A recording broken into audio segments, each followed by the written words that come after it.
You ever ask the question, are there hidden codes in the Bible? And are these hidden codes numerology?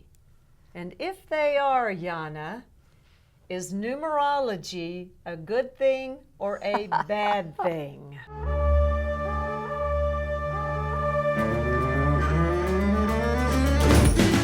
Well, in the world of the Bible, in the ancient world of the Bible, we didn't call it numerology. Numerology has sort of a somewhat modern twist to it, although there is an ancient path of numerology as well, but it's not the same as the definition that the people of faith give to the codes or the number sequences in the Bible. We call that gematria. Gematria, gematria. Now, gematria are the numbers. In other words, what is called the Old Testament, you could turn those letters into numbers. The Old Testament was written primarily in the language of Hebrew. There's 1% that was written in Aramaic, but 98 to 99% was written in the ancient Hebrew language. Why am I saying that? Because each letter of the Hebrew language is also a number. And so you can actually buy a Bible, it's about that thick, that it doesn't have letters, it doesn't have words in it per se, it has numbers. And so these numbers have a pattern. For instance, when does the number 5 appear in a verse? Well, the number 5 is for the 5th letter in the Hebrew language. And so you can just look and see, well, here's a letter 5, and here's a letter 5, and here's a letter 5.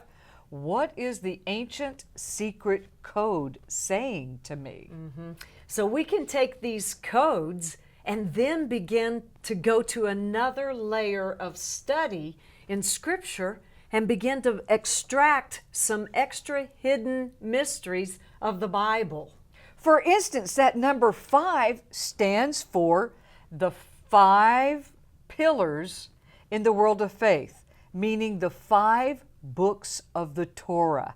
Now, we have different names for them because in the 4th to 6th century, those books were changed to Latin names. Genesis, Exodus, Numbers, Leviticus, and Deuteronomy. Did I get those two back? Yeah, out of space there. But anyway, the first 5 books of the Bible that we've called, quote, the Torah. And we have different names. I'm used to the Hebrew names, not the English names. But anyway, the point is that numbers were used to give us another layer of meaning. So when we would see that number 5, we would say, oh, that's a reference to the 5 pillars of faith or the Torah. And so we wouldn't just write down 5, we would write down the phrase, the Torah. I can remember several times in my life going through some very distinct situations. And when I go back and look at those now, they were at specific ages in my life. And if I look at those ages, I recognize that they were related to some very significant numbers in the Bible. For instance, 42. When I was 42 years old, I know it's hard to believe that I'm older than 42, right? I mean, look at the gray hair, right?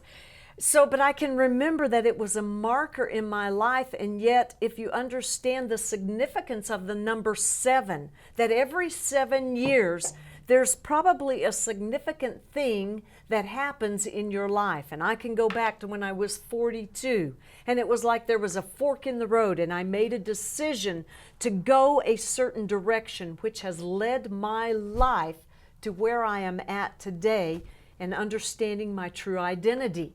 And so we can look in Genesis chapter 17. We want to focus on this. Listen, these Bible codes are all over the Word of God. And the Word tells us to build line upon line, precept upon precept. And so we know that we're not getting off if we take it in context of the Scripture. And so in Genesis chapter 17, this ancient story again about Abram and Sarah, something very significant is happening here. And why is it giving us their ages to tell us that they're getting ready to birth a child? Okay, we know that someone who is 100 years old as a man and 90 years old as a woman probably are not going to be able to birth children or bring forth children, right? Unless there's some kind of huge miraculous thing going on. But let's take it a little deeper. And who at that age, Yana, would want to have children? You know, that's right. It's a strain on the body at that age. But back to what we're saying, why would they give the ages in the Bible? Yeah. Here's the question. Are you ready? Because this is where the numbers or gematria come into play and why they're telling a story beyond just being a set of numbers. Exactly. So these codes are telling us a deeper layer of study. Abram, 99 years old, the Lord appears to him and says, "Walk before me, blameless, and I am getting ready to shift your life."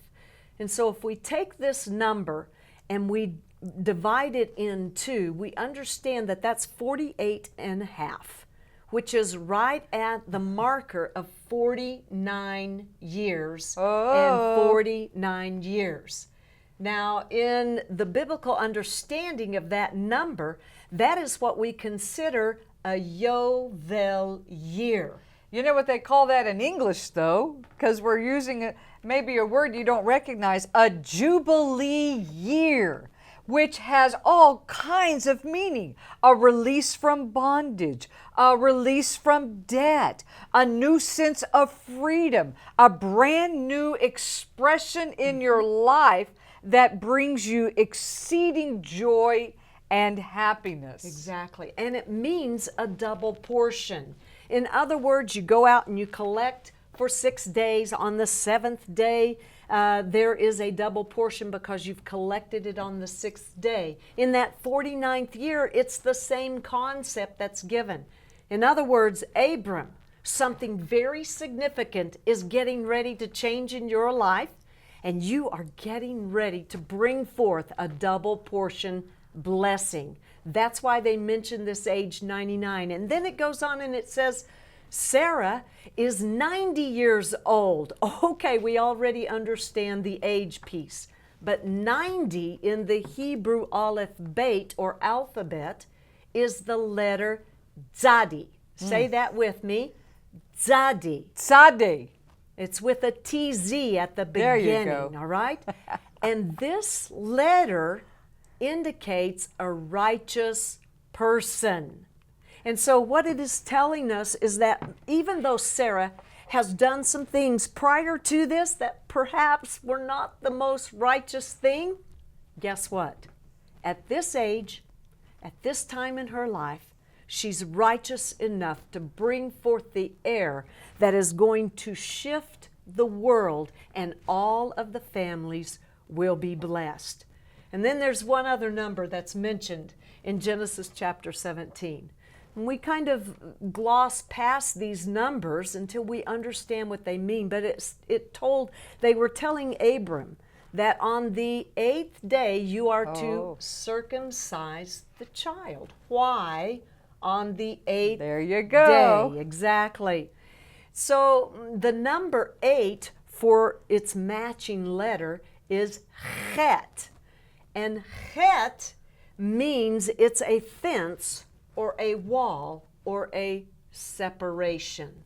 In other words, on the 8th day, the male child is circumcised and therefore separated unto the Most High God. Now, if we remember Yeshua, Jesus, as some of you call him, he was taken in on the 8th day and circumcised. In other words, on that day, he became separated unto the Most High God to walk his life in a holy path. Oh, that is so good.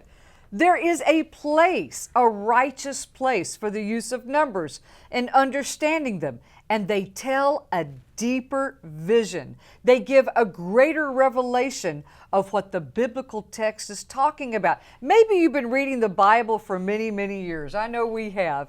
And you're just saying, man, I need something fresh and different. Well, investigate gematria, the biblical use of numbers in the Word of God. It is right for us to use the numbers, but they must be in context of where they're at in Scripture. I think that's such a good word of advice. So, have you ever made a decision that you regret? How can you keep from doing that? Well, watch the next video and you will learn how.